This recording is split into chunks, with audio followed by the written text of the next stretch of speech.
Dumela bakulu, the Nyame Tijan is here. Nasi ndadzoka muri yeZimbabwe ndine nyaya iri kutenderera iri kutaurwa iri kunzi Ministry of Youth purchased 17 Nissan Navara trucks. Only 7 were delivered. The other 10 were looted. Out of those 7, 4 were not registered in the ministry's name. Those situation iri kuitika ike zvinezvi paZimbabwe zvino zvinana kutombomira mushe level racho ravakufamba naro vanhu vacho rekuluta rasvika pakudarikidza. Amene kuti tinoridedza tichiti chilevel. Why vanhu avachiita izvi? Because apa they know kuti alright tikaluta iko zvinezvi maZimbabweans avanana chavanotiita vachangomirira next scandal ubva kuti vangoverenga vachingonzwa kunzi kwakati kwalutwa futi zvakati vobva vangokomplaina pasocial media zvobva zvotopera zvakadaro. Ndosiko chona dzimwe nyika dzakaita sana Kenya vakasvika pakumaster game yacho vakaona kuti no hurumende kuti iudzwe nemuromo kana kuti mutaura naye pamasocial media pamachi kuteerera kwayo vanhu kunotori kure because as long as ikangoona kuti vanhu vanotya inenge nekamuka kutodherera kanenge ichitoita.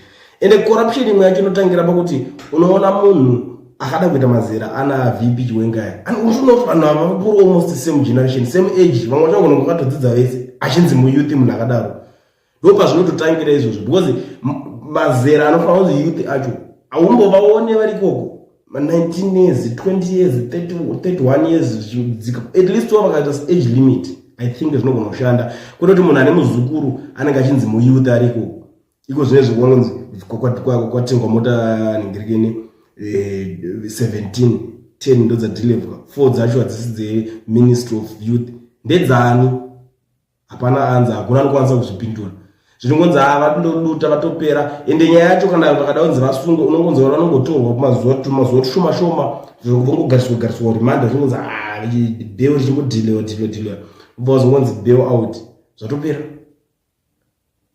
Saka unofunga kuti pakadaro vanhu vanoregedza nei kuzoramba vachiba yeti munyika tine anti-corruption commission nyaya inotozoita zvekutozobuda dzimwe nyaya dzitotanga dzatobvondorwa kana dzatofumurwa kusocial media instead yekuti titozonzwa ne-anti-corruption commission kunzi kwakati takabata vanhu vakadai vaita corruption haumboinzwe vatomirira kuti vatange vanzwa zvinhu zvacho kusocial media kuti vanhu vari kuti veruzhinji ndopanozobuda vakuti tatobata ningirikini toda kumbotaura naye tichimubvunza guys ndo situation yacho iripo paZimbabwe kuzvipatara kuna mushonga but very busy kuningirina luta munyaya dzimotikari even kana ukatonyatsa kutobvunzisisa futi kuti saka mota dzacho dzesidzo dzanga dziri dzechii chaizvo uya unoona futi pakubuda unogona kuzvida dzanga dziri dzekuti department youth igari tine mota dzekuningirina ameno dzekuita sei muzvipatara musina mushonga.